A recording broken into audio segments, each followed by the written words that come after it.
হরে কৃষ্ণা, জয় জগন্নাথ, রাধে রাধে। তো আগামীকাল অর্থাৎ 20 এপ্রিল 6 বৈশাখ সোমবার আছে অক্ষয় তৃতীয়া। তো অক্ষয় তৃতীয়ার নাম শুনেই তো আপনারা বুঝতে পারছেন যে ক্ষয়প্রাপ্ত হয় না। তো এই দিন অবশ্যই এমন কোনো ভালো আপনারা কর্ম করবেন যেটা ক্ষয়প্রাপ্ত হবে না, যেটার জন্য পুণ্য অর্জন হবে।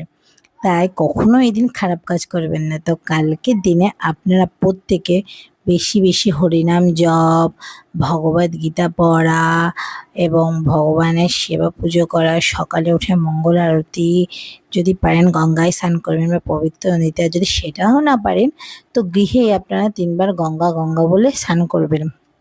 এবং কালকে সবার সাথে খুব ভালো ব্যবহার করবেন। কোনো ঝগড়াঝাঁটি, কারোর প্রতি ক্রুদ্ধ হওয়া, সমালোচনা এগুলো করবেন না, তাহলে কিন্তু এগুলোও ক্ষয়প্রাপ্ত হয়ে থাকবে।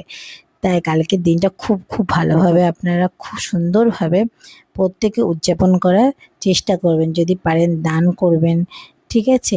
এবার আমি বলবো আপনাদের যে এই অক্ষয় তৃতীয়ার দিন কিছু কিছু ঘটনা ঘটেছিল। সেই ঘটনাগুলো কি? এই দিন বিষ্ণুর ষষ্ঠ অবতার পরশুরাম জন্ম নেন পৃথিবীতে। এই দিনই রাজা ভগীরথ গঙ্গা দেবীকে মর্তে নিয়ে এসেছিলেন। এই দিনে কিন্তু গণপতি গণেশ বেদব্যাসের মুখনিসৃত বাণী শুনে মহাভারত রচনা শুরু করেন। এই দিনই দেবী অন্নপূর্ণার আবির্ভাব ঘটে। এই দিন সত্যযুগ শেষ হয়ে ত্রেতা যুগের সূচনা হয়।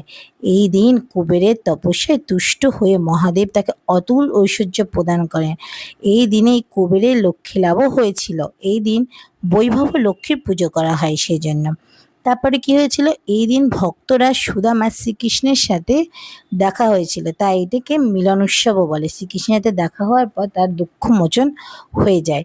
তারপরে এই দিন দুঃশাসন দ্রৌপদীর বস্ত্রহরণ করেছিল এবং সেই বস্ত্রহরণে থেকে দ্রৌপদীর লজ্জায় জেনে শ্রীকৃষ্ণ টনটন শাড়ি, অক্ষয় শাড়ি তাকে দান করেছিল। এবং এই দিন দ্রৌপদী কিন্তু সূর্যের কাছ থেকে অক্ষয় পাত্র পেয়েছিলেন, যে অক্ষয় পাত্রে এরকম নির্দেশ ছিল যে দ্রৌপদী ভোজন করার পর আর কিন্তু কোনো রকম সেখানে অন্ন আসবে না। তারপরে কি হয়েছিল? এই দিন কিন্তু পুরীধামের জগন্নাথ দেবের রথযাত্রার যে রথ নির্মাণ হয় সেটির কার্যক্রম শুরু হয়। তারপরে যেখানে কেদারনাথ আছে, বদ্রীনাথ আছে, এই মন্দিরগুলো বন্ধ থাকে। আমরা জানি সবাই 6 মাস বন্ধ থাকে, 6 মাস খোলা থাকে। তো কেদারনাথ বদ্রীনাথের মন্দির এই অক্ষয় তৃতীয়ার দিনই খোলা হয় এবং যখন বন্ধ হয় সেটা ভাতৃ দ্বিতীয়ার সময় বন্ধ হয়। তো সেখানে একটি প্রদীপ জ্বালানো থাকে। তো সেই প্রদীপ দেখা যায় যে 6 মাস পরেও যখন খোলা হয় অক্ষয়টা, সেই প্রদীপ জ্বলতেই থাকে। তো সেটাকে বলা হয় তাই অক্ষয় প্রদীপ। এবং